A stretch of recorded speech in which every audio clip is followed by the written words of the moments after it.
मथुरा के वृंदावन से बड़ी खबर। बांके बिहारी मंदिर परिसर में एक छज्जा गिरने से अफरा तफरी मच गई। हादसे में 6 श्रद्धालु घायल हो गए। घटना के तुरंत बाद मंदिर प्रशासन और पुलिस मौके पर पहुंची। घायलों को इलाज के लिए अस्पताल भेजा गया। बताया जा रहा है कि मंदिर में श्रद्धालुओं की भारी भीड़ मौजूद थी। प्रशासन ने क्षेत्र को सुनिश्चित कर जाँच शुरू कर दी है। हादसे के कारणों का पता लगाया जा रहा है और मंदिर परिसर के अन्य संरचनाओं की भी जाँच की जा रही है।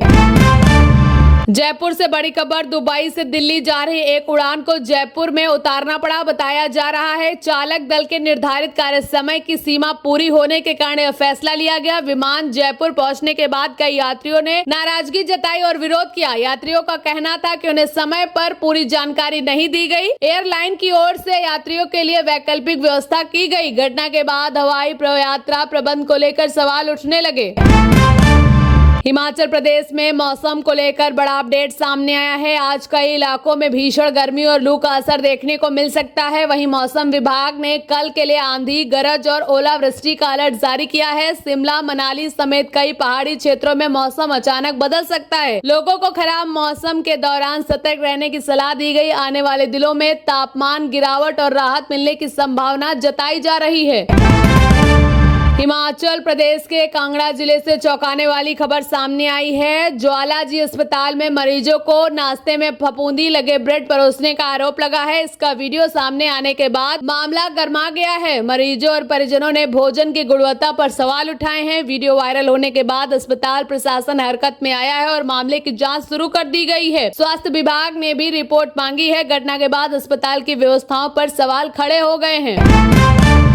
देश में साइबर ठगी को लेकर बड़ा खुलासा हुआ है। प्रवर्तन निर्देशालय की जांच में पता चला है कि कंबोडिया से 36,000 भारतीय सिम कार्ड संचालित किए जा रहे थे। इनमें से हजारों सिम का इस्तेमाल देश भर में साइबर ठगी के मामलों में हुआ है। जांच एजेंसी के अनुसार इस गिरोह ने लोगों को करोड़ों रुपए का चूना लगाया है। मामले में कई ठिकानों पर छापेमारी की गई और महत्वपूर्ण दस्तावेज जब्त किए गए हैं। जांच एजेंसियां अब इस अंतर्राष्ट्रीय नेटवर्क से जुड़े अन्य लोगों की तलाश में जुटी हैं।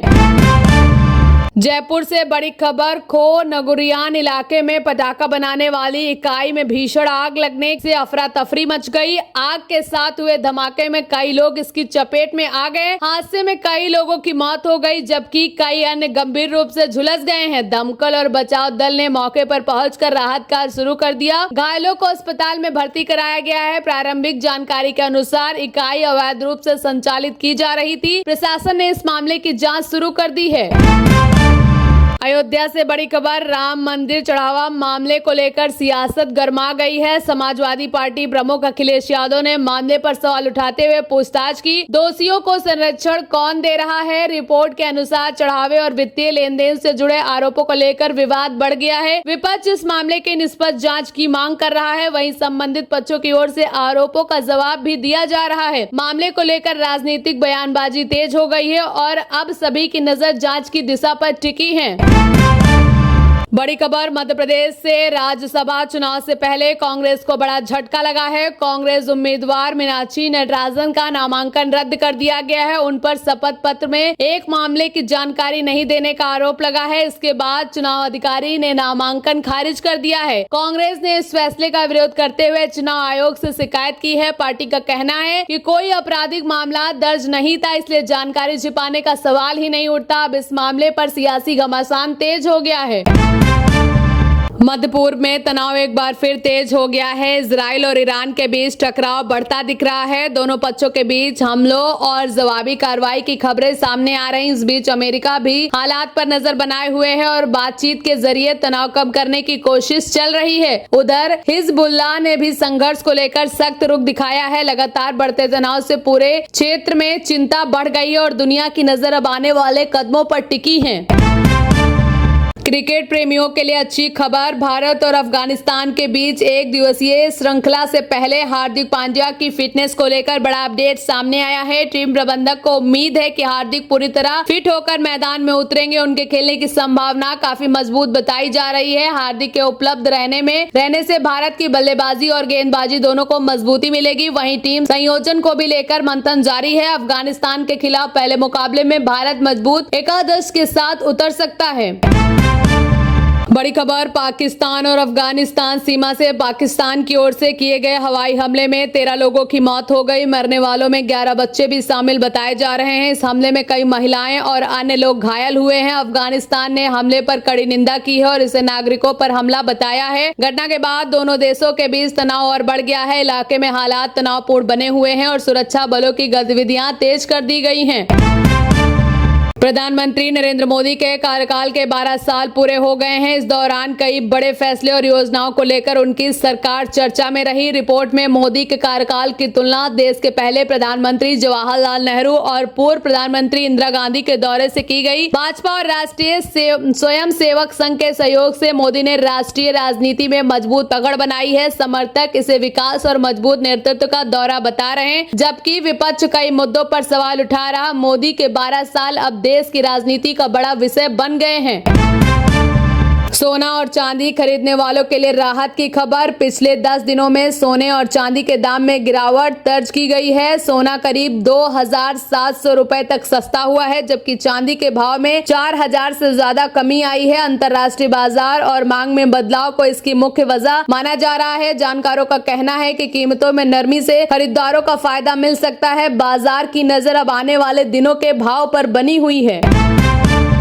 अंतरिक्ष से जुड़ी खबर। अंतर्राष्ट्रीय अंतरिक्ष केंद्र का मिशन अब अपने अंतिम चरण में पहुंच रहा है। रिपोर्ट के अनुसार वर्ष 2030 के बाद अब विशाल अंतरिक्ष केंद्र को नियंत्रित तरीके से पृथ्वी की ओर लाया जाएगा। इसका अधिकांश हिस्सा वायुमंडल में जल जाएगा और बचा हुआ मलबा समुद्र के सुरक्षित क्षेत्र में गिराया जाएगा। करीब 3 दशक तक यह केंद्र वैज्ञानिक अनुसंधान का प्रमुख केंद्र रहा है। अब इसकी वजह से नई निजी अंतरिक्ष केंद्रों को तैयार करने की योजना पर काम चल रहा है।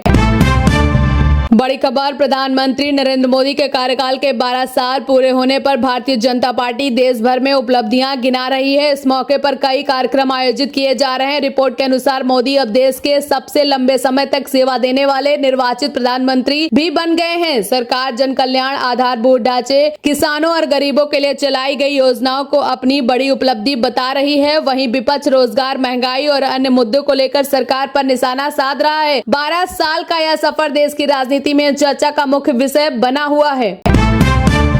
मौसम को लेकर देश भर से बड़ी खबर सामने आ रही। मुंबई में भारी बारिश के बाद भूस्खलन हुआ है, जिससे कई वाहन मलबे में दब गए। वहीं राजस्थान के कई इलाकों में तेज धूल भारी आंधी चल रही, जिससे जनजीवन प्रभावित हुआ। उत्तर प्रदेश और बिहार में भी बारिश का दौर जारी है। कई जगह जलभराव और यातायात प्रभावित होने की खबरें हैं। मौसम विभाग ने लोगों को सतर्क रहने की सलाह दी है। आने वाले दिनों में कई राज्यों में बारिश और तेज हवाओं का असर बना रह सकता है। मध्य पूर्व में तनाव लगातार बढ़ता जा रहा है। इजराइल और ईरान के बीच टकराव के बीच अमेरिका बातचीत के जरिए हालात संभालने की कोशिश कर रहा है। इस दौरान हिजबुल्लाह की गतिविधियों ने भी चिंता बढ़ा दी है। क्षेत्र में हमलों और जवाबी कार्रवाई का सिलसिला जारी है। कई देशों ने शांति और संयम की अपील की है। लगातार बिगड़ते हालात के कारण पूरे क्षेत्र में अस्थिरता का माहौल बना हुआ है और दुनिया की नजर अब अगले कदम पर टिकी है। अमेरिका से लाखों भारतीय पेशेवर के लिए बड़ी खबर। एक संघीय अदालत में H1 वीजा पर लगाए गए भारी शुल्क को रोक दिया है। अदालत ने कहा है यह फैसला कानूनी अधिकारों से बाहर था। वहीं नए नियमों और सख्ती के कारण H1 वीजा पंजीकरण में करीब 38% की गिरावट दर्ज की गई है। अमेरिकी प्रशासन का कहना है नए नियमों का मकसद ज्यादा योग्य और अधिक वेतन पाने वाले आवेदकों को प्राथमिकता देना है। इस फैसले पर अब सभी की नजर बनी हुई है।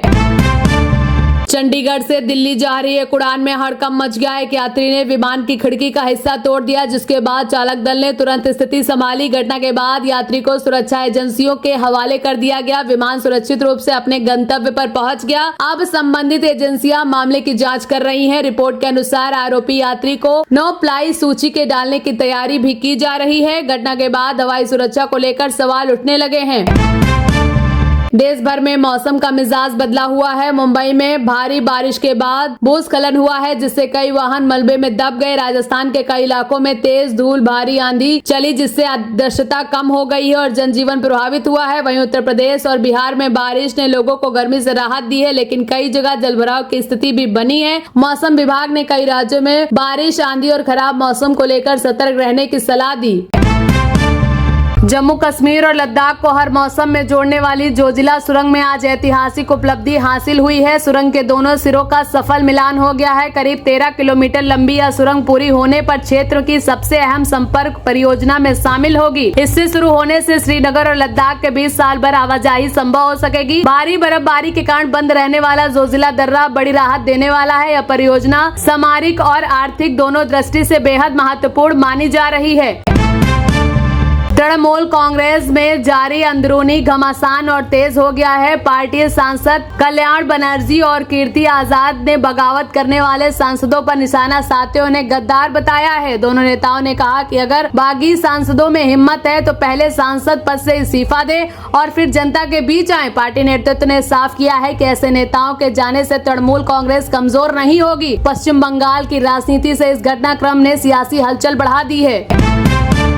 भारतीय रिजर्व बैंक जल्द ही प्लास्टिक आधारित नोट जारी करने की तैयारी कर सकता है। इन नोटों को पॉलीमर नोट कहा जाता है, जो सामान्य कागजी नोटों की तुलना में ज्यादा मजबूत और टिकाऊ होते हैं। ऐसे नोट पानी और गंदगी में कम खराब होते हैं तथा नकली नोटों पर रोक लगाने में भी मददगार माने जाते हैं। दुनिया के कई देशों में पहले से पॉलीमर नोट चलन में है। भारत में भी इस दिशा में तैयारी तेज हो गई है। जल्द फैसला लिया जा सकता है।